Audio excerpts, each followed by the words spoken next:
Alright, so here we are with solving systems by substitution. Ultimately, as I mentioned previously, if you want to solve systems, one second. Sorry about that, hopefully you can hear me better now. If you wanted to solve systems ultimately by graphing, you can always just do that. The problem is that a lot of times the system isn't set up for you to always be graphing without doing some extra work. So, I don't know about you, but sometimes I'd rather do less work. So there's different techniques for different situations. So if everything's y equals, it's really awesome. You can graph it. If everything's not decimals and things like that, you can graph it. But there's also substitution. So in our first idea here, we're basically stating that if both equations of a system, so again here is our system, are in slope-intercept form, so notice they're both equal to y, okay? Since both equations are equal to the same thing, they can actually be set equal to each other.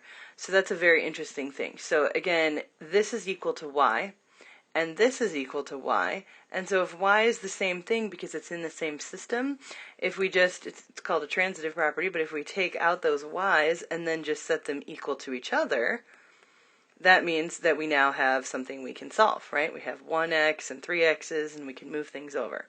So again, this last statement here, now since there's only one variable, you can use basic algebra to solve for x. So the idea is substitute one equation in for the other.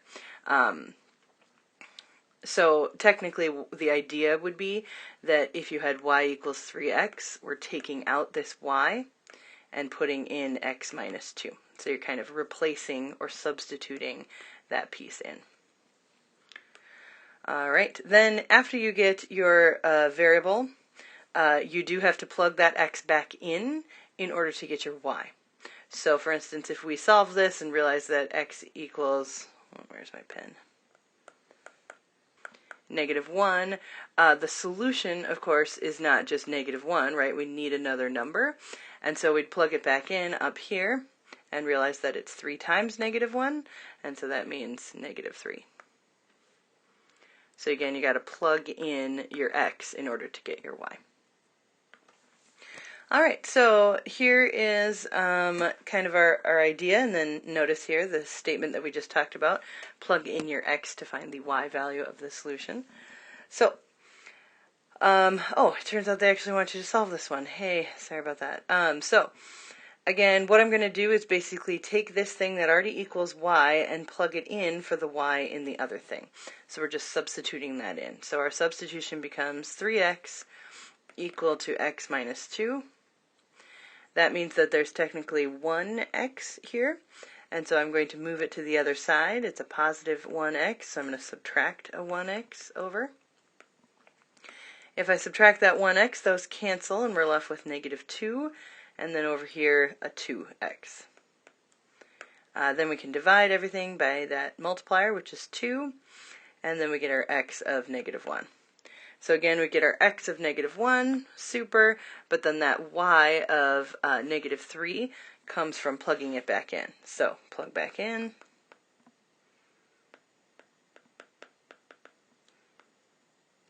So we've got y equals 3x, but we've just decided that x is -1. So we're going to have y equals 3 times -1. And so we're going to get a y of -3. And then that goes into our solution. There we go.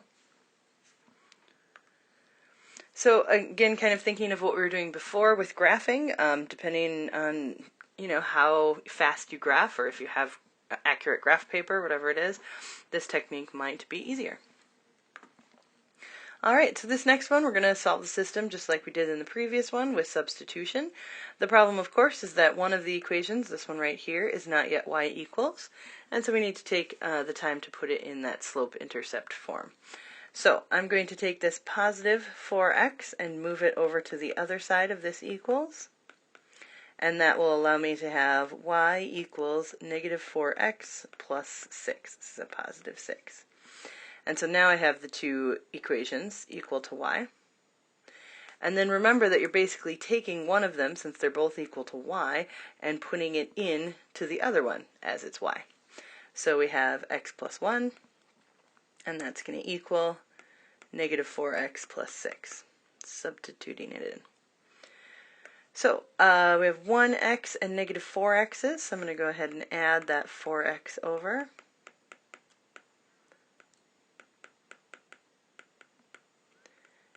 And then we have a positive 1, so I'm going to subtract a 1 over here. Those will cancel, and I'll be left with 5x equal to 5. Almost done. That's a multiplier of 5, so we'll divide, and we finally get an x of 1. So remember that we're trying to find our solution, which is a coordinate point.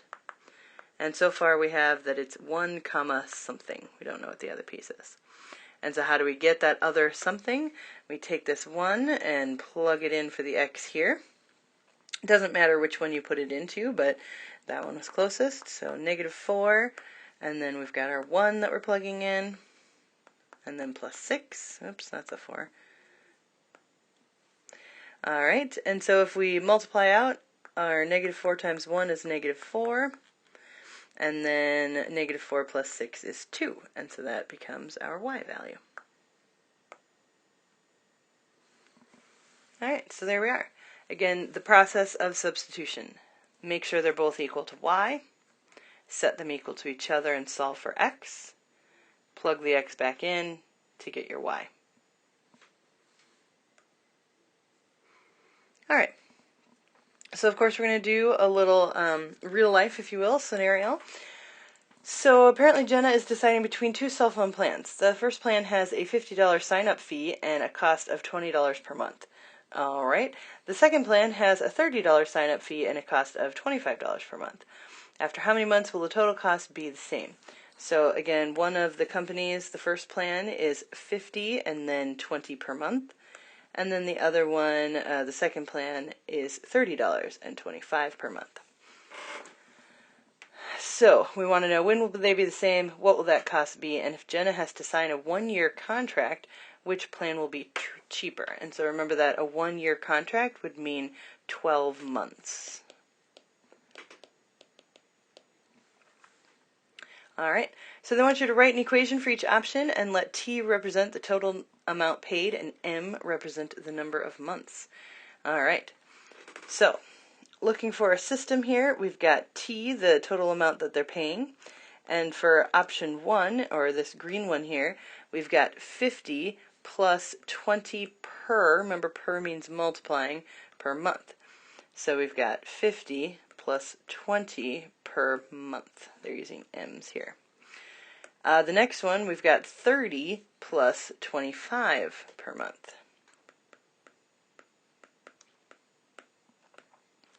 Alright, and when we did this in our previous lesson, we just kind of made a table and looked for it, but this one we can actually find when they're equal by substitution.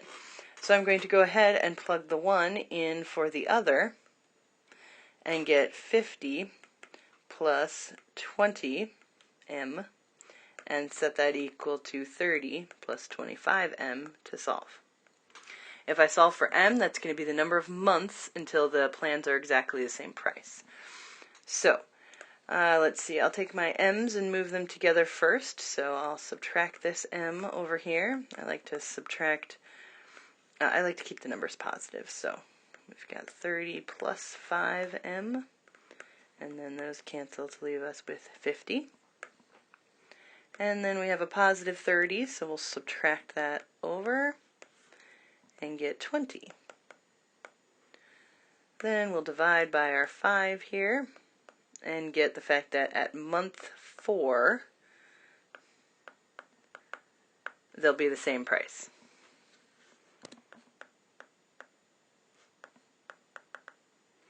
So that's one of the questions that was asked.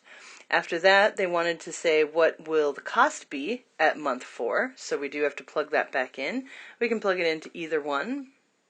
So the cost is going to be 30 plus 25 times 4. So we're going to have 30 plus 100, or $130.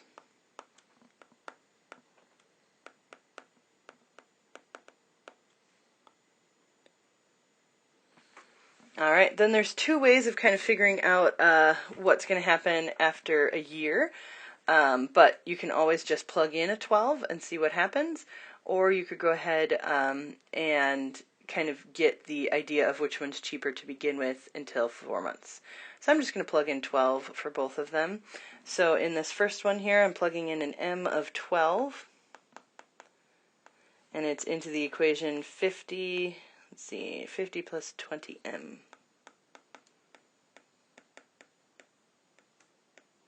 And then m now is going to be 12. So we just need 20 times 12, so 240. Add that to 50 and we get $290. So the first plan has $290 and the second one is going to be something else. Let's see. So it's 30 plus 25m.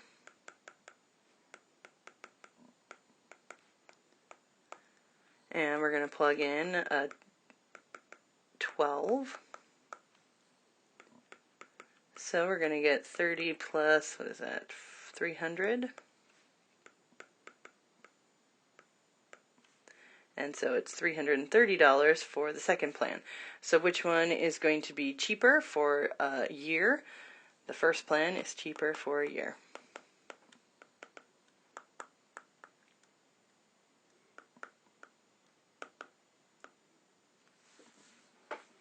All right. So that is the idea of substitution. Again, set them equal, solve for one variable, and plug it back in. So that is 5-2.